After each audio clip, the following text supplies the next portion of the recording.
ജിദ്ദയിൽ നടന്ന ഇസ്ലാമിക് സഹകരണ സംഘടന വിദേശകാര്യമന്ത്രിമാരുടെ യോഗത്തിന് ശേഷമാണ് അറക്ചി പ്രതികരിച്ചത്. ജൂണിൽ നടന്ന 12 ദിവസത്തെ യുദ്ധത്തിൽ 48 മണിക്കൂറിനുള്ളിൽ ഇറാനെ തകർക്കാമെന്ന് ഇസ്രായേൽ കരുതിയിരുന്നു. എന്നാൽ ഇറാൻ അവസാന നിമിഷം വരെ മിസൈൽ ആക്രമണം തുടർന്നു. അവസാനം നിസ്സഹായരായിട്ട് ഇസ്രായേൽ തന്നെ നിബന്ധനകളില്ലാതെ വെടിനിർത്തൽ അഭ്യർത്ഥിക്കേണ്ടി വന്നു. ഇസ്രായേൽ വീണ്ടും ആക്രമിച്ചാൽ ഇറാന്റെ പ്രതികരണം കൂടുതൽ ശക്തമായിരിക്കുമെന്നും അറക്ചി വ്യക്തമാക്കി. യുദ്ധകാലത്ത് ഇസ്രായേൽ ഇറാന്റെ എണ്ണശാലകളെ ലക്ഷ്യമാക്കി ആക്രമണം നടത്തിയതും മധ്യപൂർവേഷ്യയെ എണ്ണയുദ്ധത്തിലേക്ക് വലിച്ചിഴയ്ക്കാൻ ശ്രമിച്ചെന്നും ഇറാൻ വിദേശകാര്യമന്ത്രി പറയുന്നു. യുദ്ധത്തിന്റെ അവസാന ഘട്ടത്തിൽ ഇറാൻ ഖത്തറിലെ അൽ ഉദൈദ് എയർബേസും ലക്ഷ്യമിട്ടതായി അദ്ദേഹം സ്ഥിരീകരിച്ചു. അതോടൊപ്പം ഇസ്രയേലുമായി ബന്ധം തുടരുന്ന രാജ്യങ്ങളായ UAE, ബഹ്റൈൻ, ഒമാൻ, ഖത്തർ എന്നിവ ഗാസയ്ക്ക് പിന്തുണയായി ഇസ്രയേലി ബന്ധം വിച്ഛേദിക്കണമെന്ന് അദ്ദേഹം ആവശ്യപ്പെട്ടു. ഗാസയിലെ ജനങ്ങൾക്ക് നമ്മുടെ പ്രസ്താവനകളല്ല വേണ്ടത്, അവർക്ക് വേണ്ടത് ആഹാരം, വെള്ളം, മരുന്ന്, പിന്നെ സമാധാനവും നീതിയും അധിനിവേശത്തിന്റെ അവസാനവുമാണ്.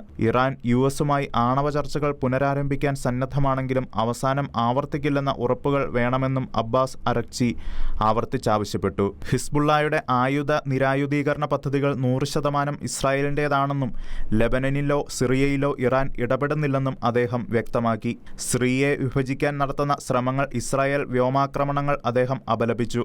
അതേസമയം സൗദി അറേബ്യയുമായുള്ള ബന്ധം ചരിത്രത്തിൽ കണ്ടിട്ടില്ലാത്ത തരത്തിലുള്ള സഹകരണ ഘട്ടത്തിലേക്ക് കടക്കുകയാണ് എന്നും അറക്ചി പറഞ്ഞു. സൗദി വിദേശകാര്യമന്ത്രി പ്രിൻസ് ഫൈസൽ ബിൻ ഫർഹാനുമായുള്ള ചർച്ചകൾ ഉപകാരപ്രദമായിരുന്നുവെന്നും ഇറാൻ വിദേശകാര്യമന്ത്രി കൂട്ടിച്ചേർത്തു. ഇസ്രായേലുമായുള്ള സംഘർഷം വീണ്ടും ശക്തമാകുന്നതിന്റെ സൂചനകൾക്കൊപ്പം ഇറാനും സൗദിയും തമ്മിലുള്ള കൂട്ടായ്മ വളരുന്നത് മധ്യപൂർവേഷ്യൻ രാഷ്ട്രീയത്തിൽ വലിയ മാറ്റങ്ങൾക്കാണ് വഴിവെക്കാൻ പോകുന്നത്.